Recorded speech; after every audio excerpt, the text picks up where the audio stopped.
So I'm back. I finally have a second to sit down again.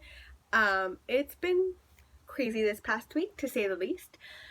Today is June 5th. It's Wednesday, and I just got back home from my 3-day ATI live review, which I'll talk about next time. But I did leave off last time talking about MedSurg ATI, and this past Thursday?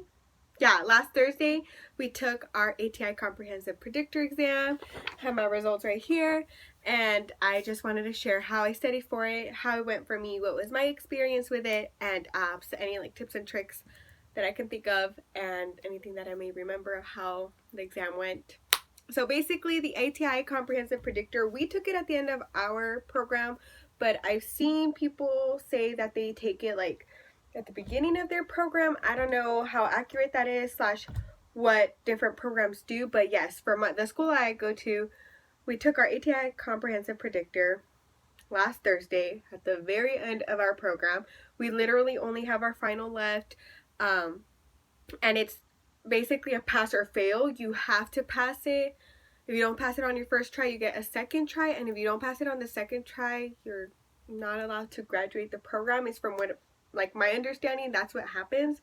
But I'm pretty sure 99% of the students who make it through the end of 4th semester and take this exam pass by their second chance at least. It didn't count for my grade, but you passed it, and that is basically your exit exam. You have to pass it in order to get your diploma, to get your clearance to the BRN. And yeah, so it's 180 questions. So long. It was 180 questions. 30 of those are survey questions, so they are not graded, but you don't know which 30 of those are, so you gotta try on every single question. But some of the questions that I always look at, I'm like, that's on another level. I always assume is a survey question, but there's no way of knowing. So once again, I took the exam, and I thought I was going a little quick. And so I was first in finishing the exam again, but that's just because I read fast, and because I am the kind of person that I'm I either know it or I don't. I'm not somebody who will dwell on a question too long and then eventually be like, aha, this is what it was.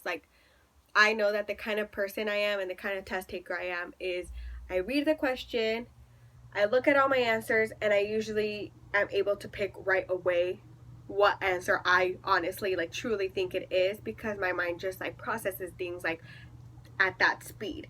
But I know people have to do different ways of looking at questions, and are different in the way that they look at the answer choices and all of that. So not just because I finished first does that mean that I was the smartest or did the best. But I did pass my exam. It's not level 1, level 2, level 3.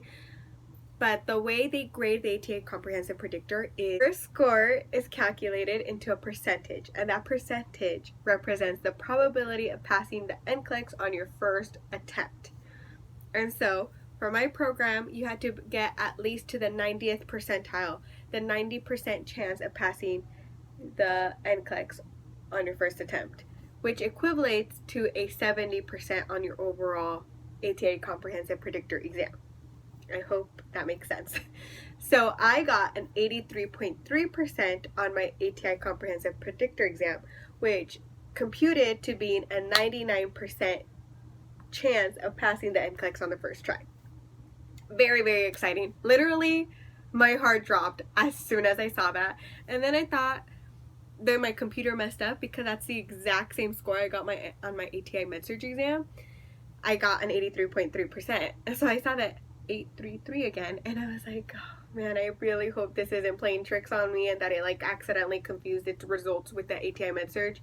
And so I exited out of the main scoring page, and I went into my home page, and it shows you your scores on little tabs, and it said the score for ATI MedSurg and the score for ATI Comprehensive, and they were the same number, but they were on separate tabs. So I was like, okay, I'm good to go. So yeah, I did pass it. I got at the 99%. So I passed it on my first try, my ATI Comprehensive Predictor. I don't have to worry about it anymore, thankfully. It does come with like a lot of different numbers and scores, just like all the other ATI exams do. But this one I'm kind of like looking into more. I should have probably looked into more on all of them, but because it's showing me specifically what I need to study for NCLEX. And so they did have questions on everything. There was like pharmacology, there was maternity, there was nursing care of children, mental health questions for sure, leadership questions, some med surg questions. In my ATI live, which I'll go over more in detail next time, but at the end, so literally in the last 30 minutes of today, the instructor gave us a sheet with a ATI personalized RN study plan, and he or she went into more depth of which topics we needed to remediate and really focus in on. So for example, here I didn't meet the criteria, the baseline criteria for maternal newborn, so I need to look over that. I need to look over pediatrics, and I did well in leadership, mental health, pharmacology, med surg, and fundamentals. So main mental health. So basically maternity and pediatrics I need to review, which I could have told you that because I took maternity and pediatrics in second semester and I literally haven't seen it since. So I'm very excited about my scores, obviously, but again, as to how I studied for ATI Comprehensive, I studied similarly to how I studied for med-surg ATI, but here I think I said for med-surg ATI I used some of the board vital questions that we have access to with our ATI program plan. Apparently not everybody has access to that question bank. I really only studied the learning system quizzes. So if you go on your ATI website, there you go under the learning tab, and under the learning tab there's learning systems quizzes 2.0 or 3.0. I just went to 3.0 because it was the latest edition. It released, I believe, last semester, if not this past semester when we first started fourth semester. And so there is literally quizzes for every single topic. There is pediatrics, maternity, mental health, leadership, community health, communication, fundamentals, pharmacology, etc., etc. And there is about at least 2 quizzes for each topic and at least 1 final quiz for each topic. No, there is definitely 1 final quiz for each topic. So I went through and did all the final quizzes just to kind of see where I was, and then on some of the topics like maternity and pediatrics where I felt that I wasn't scoring as high or I needed a little more review on, I would do also the other practice quizzes that they had on there, and I would just kind of alternate day by day and like hour by hour. I would just do the different quizzes on the different topics, and I would switch it up that way, reading the rationales, looking at the topics that they were asking me about, trying to make sure and digging into my brain, making sure I knew that topic and that I just needed to refresh it and that I was pretty good to go on those areas. So I really did use learning system quizzes to study. In the learning systems quizzes, there's also a comprehensive final like little quiz. It's not so little. All the quizzes are about 40-50 questions. The comprehensive quiz is 150 questions, which is basically an ATI Comprehensive Predictor Exam. So I went through that whole comprehensive quiz and studied those questions. If you click out of the learning tab and go into, I believe it's either also learn or test, there's the comprehensive assessment A and comprehensive assessment B, just like your other ATI exams. And I also studied those because those were each 150 questions each, and they were different than the ones from each other, and they were different from the one on learning systems. So that's 450 questions that are of the comprehensive like quiz bank that they have under ATI. And so I definitely went over those a few times. So because I do memorize things if I take it on the same day, I made sure to write down which quizzes I was doing on a certain day, and then the next day I would do the other ones, and then the third day I would do other ones, and then I'd maybe like restart the cycle, etc., etc. And I'd switch it up every single day.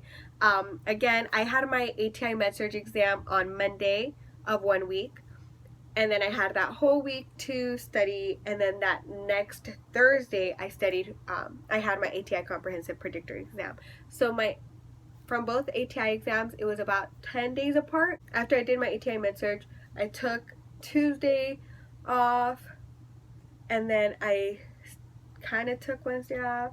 I honestly think I took like that whole weekend off. Did not really study. Oh, yeah, no, I didn't really study. What did I do that week?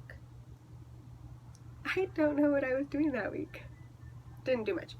Anyway, Monday, Tuesday, and Wednesday, before leading up to the ATI Comprehensive Predictor, I did not have school. I did not have work.